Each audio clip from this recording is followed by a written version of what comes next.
Hi, today I'm part of my Cat S53 and I'll show you how to change lock screen wallpaper on this device.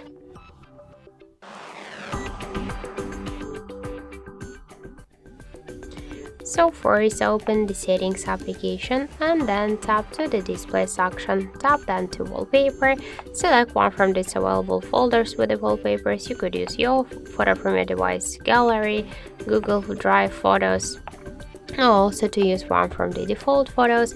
Then just tap on the left upper corner, tap to lock screen, wait a second, and now just let check, and we can see that we just successfully changed our lock screen wallpaper.